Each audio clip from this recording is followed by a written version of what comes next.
What's up, travelers? So welcome back. Today's going to be a tiny bit different because I really want to be able to start getting into like story time vlogs and kind of just like come on here and talk about different things that I find interesting. And I love watching YouTube videos where people just share different kinds of stories and talk about different things like, I don't know, shopping hauls, like story times about like paranormal stuff or trips or whatever, or crazy experiences, and I really wanted to be able to do that too. So I decided to sit down today. I am here. I have my pumpkin spice coffee. I am ready to go.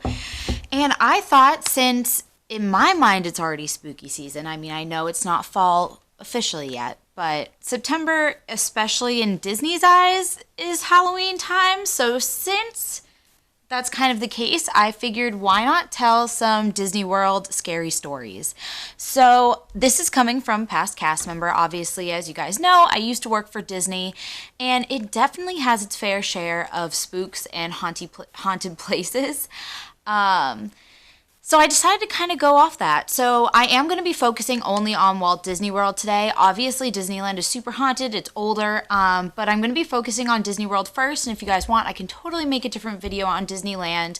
The first thing I always like to point out is people tend to get confused about the difference between like haunted stories in Disney World versus Disneyland. Now I know, sorry, I had something in my mouth there. Now, a lot of people get them confused and think that the ghost stories that are coming from Disneyland are actually taking place in Disney World and vice versa. And a lot of people don't even really know the difference between Disneyland and Disney World. For those of you that don't, Disney World's in Florida, Disneyland is in California. Disneyland in California is the original one. Disney World came after the fact. But anyways, I thought we would dive right in and I would just share some scary stories. I'll definitely link below the post that I made before. I did a vlog actually in Magic Kingdom and specifically talked about the scary like ghost stories or like folklore that happens in Magic Kingdom specifically while I was walking around the park with my friend. It's a bit older, but I'll definitely share it below if you guys are interested in like actually seeing the locations in person kind of a way. I'll definitely be adding pictures today, but that one just kind of shows us walking around and talking about it at the same time. But so we're going to dive right in. So the first ride we're going to be talking about is the Haunted Mansion. And I'm sure some of you are probably like, well, yes, it is haunted. There's 999 happy haunts. I know that. And so do I. I know it too.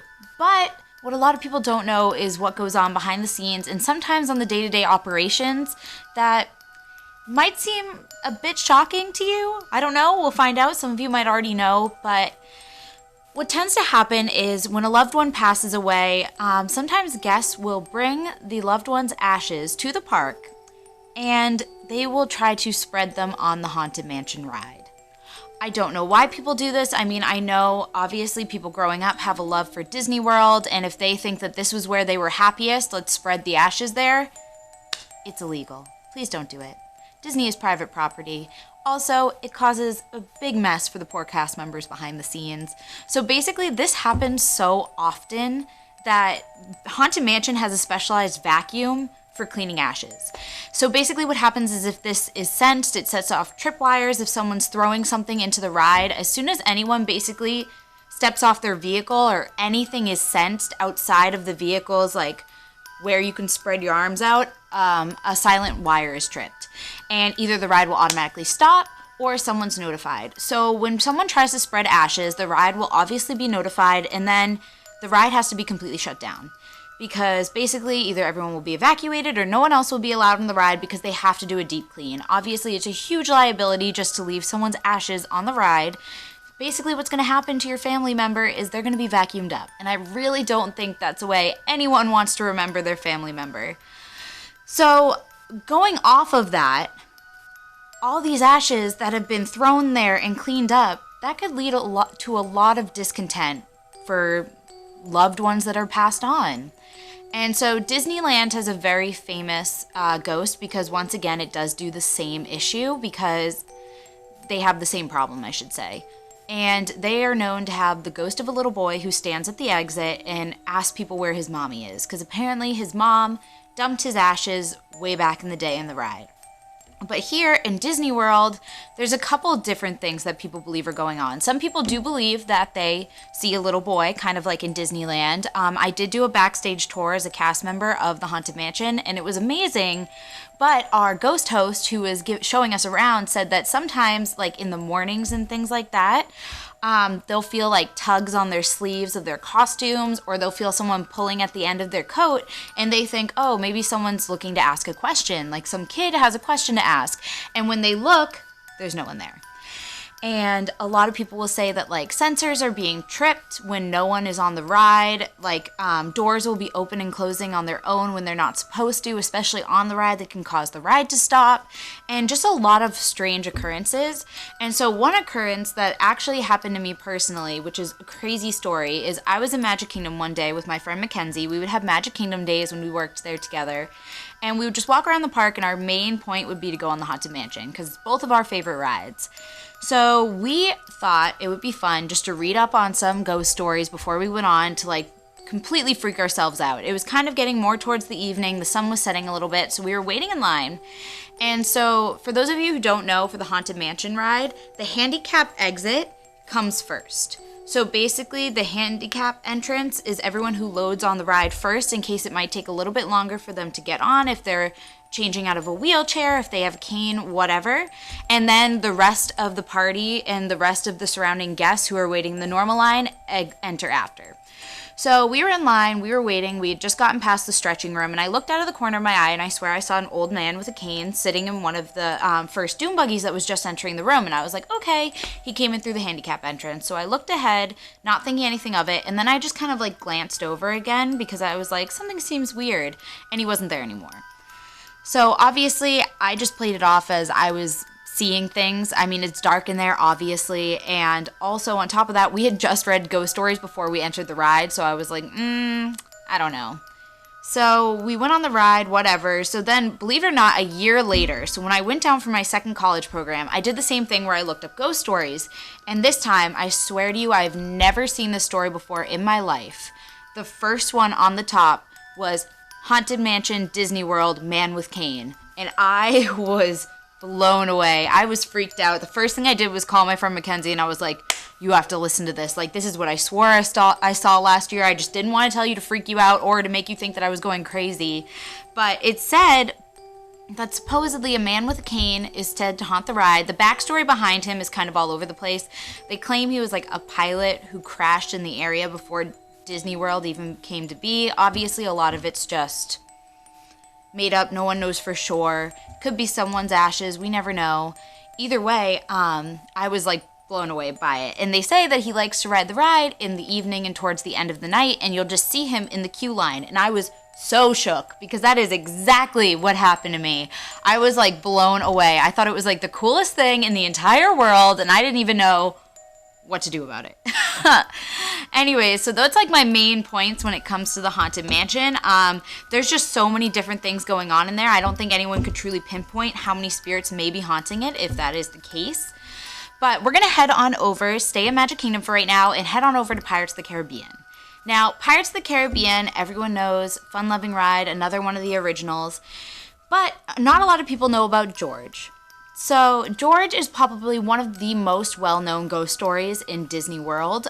George was, or the backstory supposedly says, that he was a worker that was working on the construction in the building of the original ride.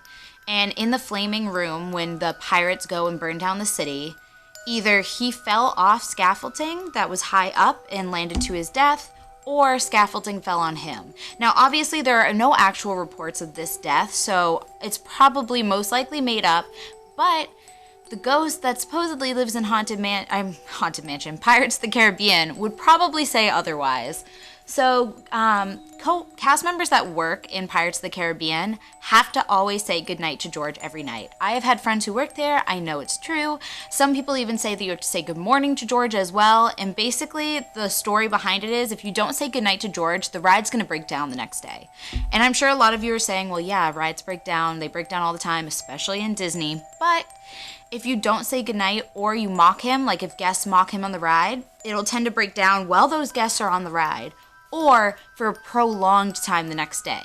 So I know one day someone claimed that they didn't say goodnight to George, and the next day the ride was broken down for 6 to 7 hours. They had to fly someone in from Chicago, or not Chicago, I don't even know, somewhere far away, who had originally worked on the ride just to fix it because the problem was that large. So it was pretty crazy. I was working at Aloha Isle that day, so I was like right there. But that's pretty much it. Just don't mock George. I know some guests will go on and say hello to him. Apparently he likes that. All I know is that cast members don't necessarily like to be the last one on the ride, especially the ones closing it because of George, because they don't want to forget to say goodbye. After that, we're going to actually pop on over to Epcot. Now, this one, I don't fully know the backstory of. I just know the stories. There is a rumor that Spaceship Earth, the giant golf ball, for those of you who don't know, is haunted. And so it says it's haunted by a little boy and a little girl. No one knows how they got there. No one knows their backstory. But it's said that they're seen running around and playing in the line for the ride. So like that outdoor line that comes out through the entrance before you go inside to hop on the ride. They're seen running around and playing, but then it's also said on the ride itself, which is kind of, this one always creeped me out the most. I don't know why. I think it's because the ride is so dark that I could just not imagine this. They say that they claim that you will see this small girl and small boy run past your cart while you're on the ride. And for those of you who don't know, it's inside the giant Epcot ball, and you just go up and up to the top, and it just basically takes you through history, and that's the concept of the ride, and then you go back down at the end. But there's only narrow walkways on either side of your cart for obviously like emergency exits. So just the fact that someone would be that close to you, or a ghost would be that close to you, of a little girl or a little boy running by, freaks me out. Like, nope, I would rather not. I don't know what it is about that, but that just makes me feel so eerie. Anyways, that's mainly the main thing I have for there. I don't really know what else, like where that could have came from, like everything that has to do with that. People also say that Impressions de France is haunted as well. That's the show that's in the France Pavilion. Once again, no real backstory. There's just a lot of cast members that say late at night when they're closing up the ride, they'll see someone in there standing and looking up at the screens, and when they try to tell them they have to leave or approach them, they disappear, which is super crazy to me. I find it interesting, but that's crazy. So when it comes to like hotels, obviously a lot of people say that a lot of the different Disney hotels are haunted, which makes sense. The places are so big, things have happened throughout the years, and I mean, there's always opportunity for things like this to happen, especially in such a big place and a big tourist place where people could pass away. The main haunted places that I've seen or heard about is Pop Century. Someone says that the 70s and the 50s section of Pop Century has some haunted rooms where things will move by themselves. People will see dark shadows at night when they're sleeping in their bed, not to freak anyone out who might be staying there soon. They just got renovated. They're very nice. But you just might have another person that's just staying in the room for free and not paying for the night. I don't know. The other thing I heard is that Port Orleans French Quarter is supposedly haunted. And I mean, I guess maybe if you come from that voodoo vibe of New Orleans, maybe it just transfers over to the French Quarter Resort. I don't know. But the only other few things I really wanted to like talk about, I'm kind of like looking on my computer to remember my notes I wrote down. People claim that Tom Sawyer's Island is haunted. That I don't necessarily believe, but I could totally see where people are coming from with that. It definitely has a really eerie vibe. I mean, when you're going through those caves and stuff, it's so dark. They have that eerie music playing in the background with the dripping of water. And I could definitely see why it creeps people out. I mean, especially because not many people necessarily know about the island or go on the island. So I know that a lot of people will just get a weird vibe when they're alone in a Disney park. I mean, I'm used to it because some nights I would be walking through parts of the park after it was closed and I would be the only one walking through. And obviously it's eerie at night when it's empty and you're only hearing Disney music playing through the speakers. But for guests who aren't used to that atmosphere, walking through Tom Sawyer's Island where there's not a lot of people around can definitely give off that eerie vibe. But to kind of end things off, since we kind of went back to Magic Kingdom there for a second, I want to talk about Main Street in Disney World.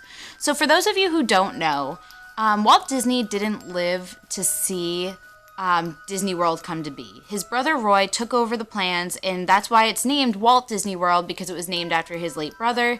He wanted to make his dream a reality by creating this bigger Disney amusement park, and that's how Disney World came to be. There is the partner statue in Magic Kingdom, which has Walt and Mickey holding hands, but a lot of people don't know that towards the flag post at the beginning of Main Street, there's a bench with Roy Disney and Minnie Mouse. And it is said, since Disney World was kind of more Roy's park, because he was the one who completed it, he gave the speech on opening day and everything like that, a lot of people claim to see that on Main Street, kind of towards the castle, and this was back when Wishes was the fireworks show, RIP, and who knows, it might still be happening now. This is just kind of what I've read up on, is that during the fireworks show, people will sometimes see a man standing next to them that looks very much like Roy Disney. And all the instances and all the cases have claimed that people have seen this man looking up at the fireworks show with tears running down his eyes, smiling. So basically, like, it's almost like Roy came back to just realize how proud he was of his work, knowing he made his brother's dream a reality, which is really heartfelt. And people claim that they know it was a ghost because half the time people will only see his upper half of his body. Like, once it gets down towards his feet, he kind of disappears. And also, sometimes people will say they'll look back up the castle and look back to right where he was and he's gone.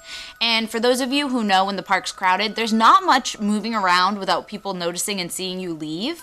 Especially if you're up by the castle, it gets pretty crowded up there. So for a man to just suddenly be gone, like 2 seconds after looking at the castle, doesn't seem quite right. So I don't know. I wanted to end on a happier note because for some reason that one like makes my heart happy because I mean, he definitely was just happy, and if that is him watching the fireworks, he's just reliving his happier days and his good memories, knowing that his brother would be proud of him. His younger brother, he like fulfilled his goal. But overall, that's pretty much all the stories I have. I'm sure there's more. Maybe I'll do a part 2, or like I said, I would love to do the Disneyland one. But I do really want to get into more of these storytime videos, and I hope you guys liked it. Please let me know. Comment and subscribe, especially if you guys are interested in Disney stories. I am a past cast member, so I will probably be sharing more about random things, especially as time goes on.